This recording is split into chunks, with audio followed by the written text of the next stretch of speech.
Good morning, dear students. Today we will continue and I can say we will finish with the preparation methods of alcohol and we will discuss the physical properties of alcohol also. So, only some of the methods are left, in which the first one is the hydration of ester. So, when we are doing the hydration of ester in presence of either acid or base, in acidic or basic medium, the hydrolysis of ester takes place, in which the acid and alcohol is formed. We all know कि ester कैसे बनता है. Esterification process क्या होता है, जब acid और alcohol combine करते हैं तो क्या बनाते हैं, एस्टर फॉर्म करते हैं. And when they have been hydrolysed और हाइड्रेटेड, जब हाइड्रेशन किया जाता है तो क्या बन जाता है, एसिड और alcohol. Suppose I have taken RCOOR dash, तो इसको मैं इस तरीके से लिख सकती हूँ RCOOR dash. When it is being hydrolysed, water के साथ रिएक्शन किया जाता है एल्कली या फिर एसिडिक मीडियम में, तो क्या फॉर्म हो जाता है, related acid plus alcohol form हो जाता है. सो इस तरीके से आप लिख सकते हो. और R-OH you can see and RCOOH is formed. The next thing, आपने सुपेनिफिकेशन प्रोसेस पढ़ा हुआ है, उसमें भी आपको क्या करना होता है. In the case you are to take the ester with sodium hydroxide. ये प्रोसेस से आप वेल नोन प्रोसेस है आपके लिए. जैसे मैंने एग्जांपल ले लिया CH3COOC2H5. What would be the name, ethyl ethanoate. Ethyl ethanoate का NaOH के साथ यानी एल्कली के साथ रिएक्शन कराते हैं तो बेसिकली हमारा क्या बन जाता है, sodium salt of acid form होता है और ROH फॉर्म हो जाता है, यानी CH3COONA फॉर्म हो जाएगा हमारा, प्लस C2H5OH फॉर्म हो जाएगा. Like this the saponification process would be taken place. इसको सुपेनिफिकेशन प्रोसेस कहते हैं. आप लोगों ने लोअर क्लासेस में भी इसको पढ़ा हुआ है. The next is by ether. So what we have to do? Ether का हाइड्रेशन दिखाना है हमें.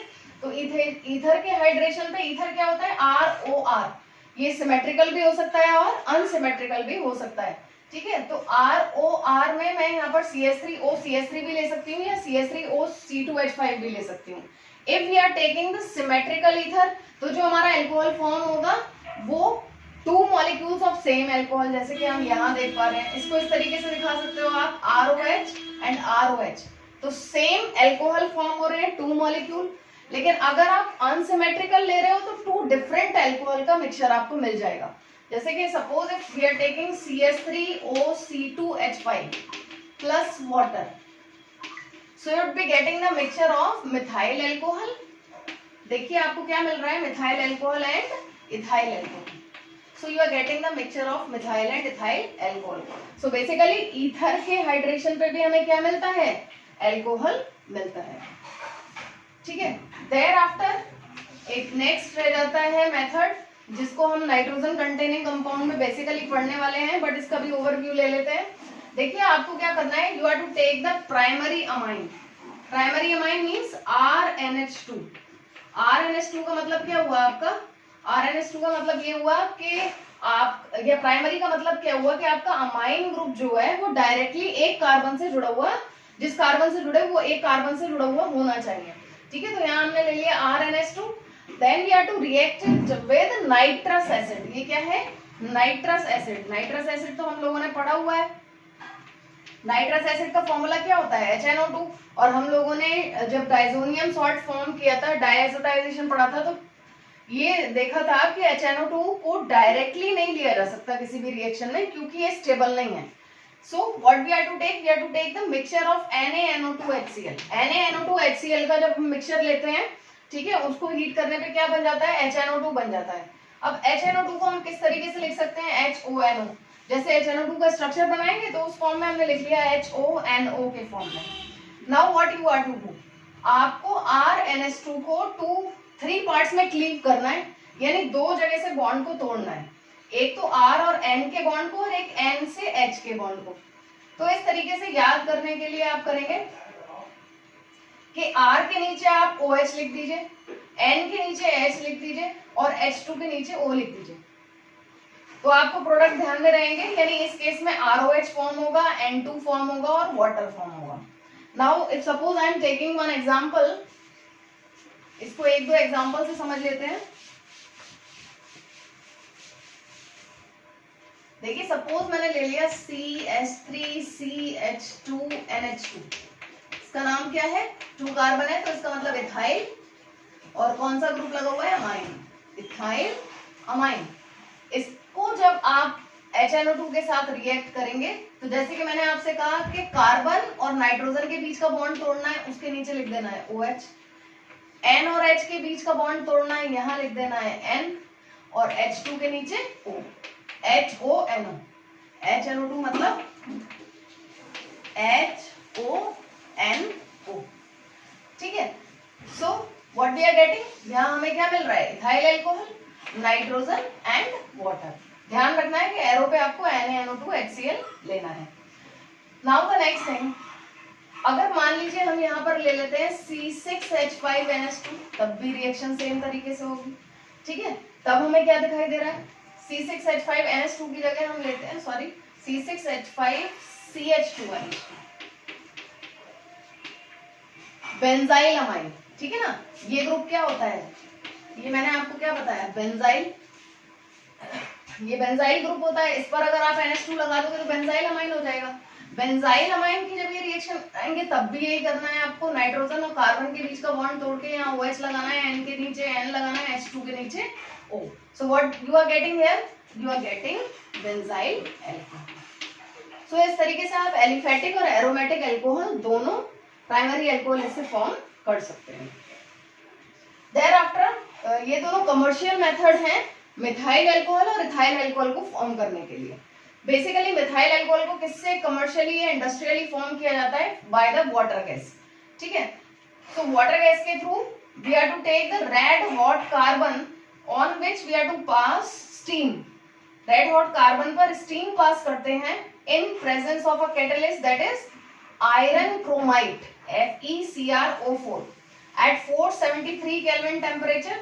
What you would be getting, आप फेमिलियर हैं इससे अच्छे से, CO+H2। कौन सी गैस कहलाती है ये, वाटर गैस और सिन गैस और सिंथेसिस गैस भी कहते हैं इसको, ठीक है। सो वाटर गैस से बेसिकली हमें बनाना है, तो ये तो हमने बना ली water gas. Now we are to take the half of the volume of hydrogen here, hydrogen हमने ले लिया, और in presence of zinc and chromium oxide at 200 atmospheric pressure and 673 kelvin temperature methyl alcohol would be formed. तो इस तरीके से ये commercial method है मिथाइल अल्कोहल के फॉर्मेशन का from water gas. And the next is, ये भी आप क्लास 9-10 से पढ़े हुए हैं, बल्कि पहले से जानते हैं कि फर्मेंटेशन ऑफ शुगर से भी हमारा क्या बनता है, इथाइल अल्कोहल बनता है बाय एनारोबिक कंडीशंस, है ना। जब एनारोबिक कंडीशंस हम लेते हैं, यानी एब्सेंस ऑफ एयर लेते हैं, तो उस केस में when we ferment the sugar, ठीक है, जैसे ग्रेप्स हैं या मोलेसिस है, उसका फर्मेंटेशन जब हम करते हैं तो हमें क्या मिल जाता है, अल्कोहल मिलता है। So I have taken the formula of the sugar C12H22O11। इसको स्टार्च से भी बना सकते हैं, ठीक है। स्टार्च से पहले क्या बनाएंगे, शुगर बन जाएगा हाइड्रोलिसिस पर, और उस शुगर की सेम प्रोसेस से क्या बन जाता है, अल्कोहल फॉर्म हो जाता है in the anaerobic conditions. So C12H22O11 is the formula of the sugar, sucrose. So on hydrolysis, in presence of certain enzymes, ये रिएक्शन कुछ एंजाइम्स की प्रेजेंस में होती है, जिसको हम क्या कहते हैं, बायोकैटलिस्ट भी कहते हैं, ठीक है। ये हम लोग ऑलरेडी पढ़ चुके हैं बायोकैटलिस्ट, ये रिएक्शन भी देख चुके हैं। सो बेसिकली क्या होता है कि एक मॉलिक्यूल ग्लूकोज का और एक फ्रक्टोज का, एक ग्लूकोज बना और एक फ्रक्टोज फॉर्म हुआ, which on further enzyme catalysis zymase की प्रेजेंस में इसमें कन्वर्ट हो जाता है इथाइल अल्कोहल और कार्बन डाइऑक्साइड, ठीक है। So that you have to remember. और बेसिकली ये जो एंजाइम्स हैं बायोकैटलिस्ट हैं, ये हमें किस में मिलते हैं, ईस्ट में। तो ईस्ट की प्रेजेंस में ये प्रोसेस होती है। जैसे कि आप ग्रेप का एग्जांपल ले सकते हो, ग्रेप को पहले क्रश किया जाता है, क्रश करने पर उसमें से शुगर निकल आती है, शुगर और जो है invertase when they are coming in contact, तो on hydrolysis in anaerobic condition they would be converted into glucose and fructose, which on further reaction gives alcohol and carbon dioxide gas. brisk effervescence निकलती है और alcohol form हो जाता है। so like this, these are some important preparation methods of alcohol। इसके अलावा भी थोड़े बहुत एक दो मेथड्स हैं जो हम लोग आगे के चैप्टर्स में अपने आप देखते रहेंगे। most probably I have completed with your important preparation methods. ठीक है, now let's see the physical properties of alcohol. physical properties में ज्यादा कुछ हमें डिस्कस करने के लिए नहीं है, 2-3 प्रॉपर्टीज हैं. द फर्स्ट थिंग के जो लोअर अल्कोहल होते हैं हमारे, वो सारे के सारे कैसे होते हैं, कलरलेस लिक्विड होते हैं, है ना, having the distinct smell at ordinary temperature. At ordinary temperature when we notice, तो ये कैसे होते हैं, कलरलेस लिक्विड होते हैं और हैविंग द डिस्टिंक्ट स्मेल, इनकी अपनी डिस्टिंक्ट स्मेल है. हायर अल्कोहल्स की अगर हम बात करें तो वो वैक्सी सॉलिड है, कलरलेस है और ऑर्डरलेस नेचर में होते हैं. Now let's see about the boiling point, that is very important.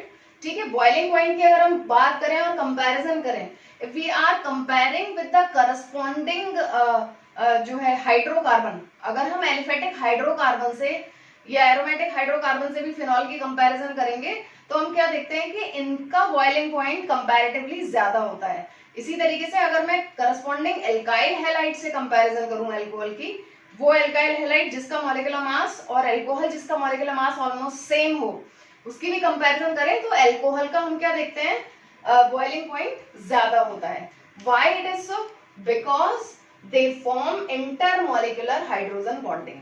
वो क्या बनाते हैं, इंटरमॉलिक्यूलर हाइड्रोजन बॉन्डिंग फॉर्म करते हैं.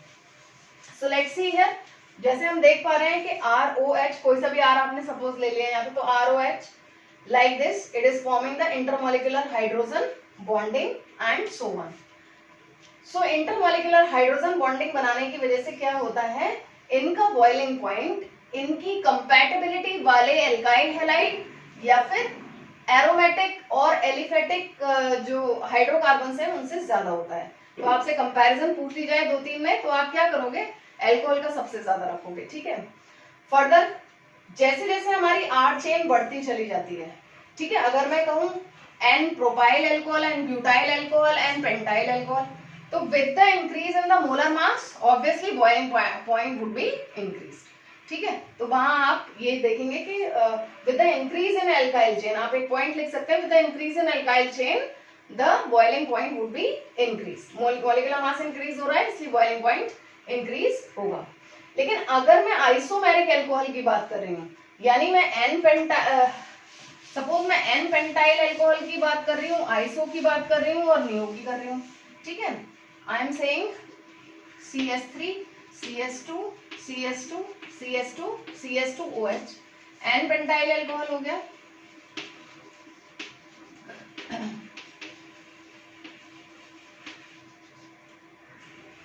आइसो हो गया,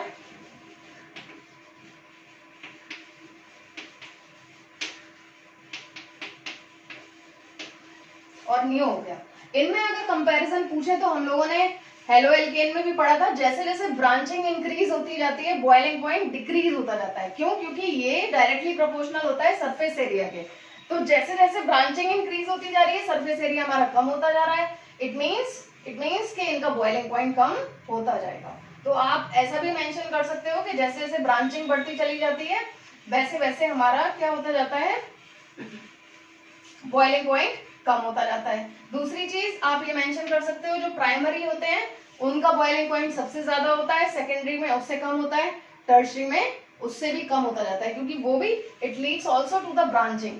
यानी ये है, और जो हमारा सेकेंडरी अल्कोहल होगा तो उसमें क्या हो जाएगा, ये हमारा OH यहाँ से हटके और ब्रांचिंग में आ जाएगा. ठीक है, टर्शरी होगा तो भी ब्रांचिंग होती चली जाएगी. इट मीन्स आइसोमेरिक अल्कोहल में, या फिर आप एक पॉइंट सीधे से याद रख सकते हो, जैसे जैसे ब्रांचिंग इंक्रीज करती है बॉइलिंग पॉइंट डिक्रीज होता चला जाता है, just because of the decrease in surface area. Now the next point that we have to remember is the solubility. Solubility is the main point here. Solubility की अगर हम बात कर रहे हैं तो क्या देखते हैं कि जो लोअर मेंबर्स होते हैं अल्कोहल के, उनकी solubility क्या होती है, ज्यादा होती है वाटर में, और जैसे जैसे इंक्रीज करते जाते हैं हमारी अल्काइल चेन, यानी हायर मेंबर्स आते चले जाते हैं अल्कोहल के, तो solubility क्या होती है, डिक्रीज होती जाती है.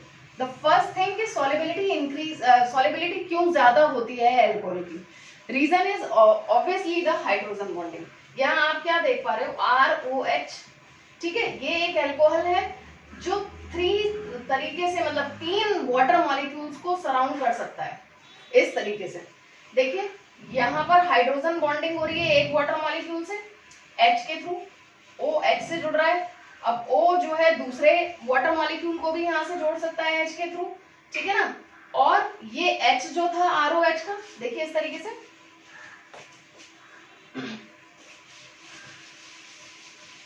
It would be more clear here. ये है आपका ROH, ठीक है। इसने हाइड्रोजन बॉन्डिंग की वाटर मॉलिक्यूल से, 1 वाटर मॉलिक्यूल से,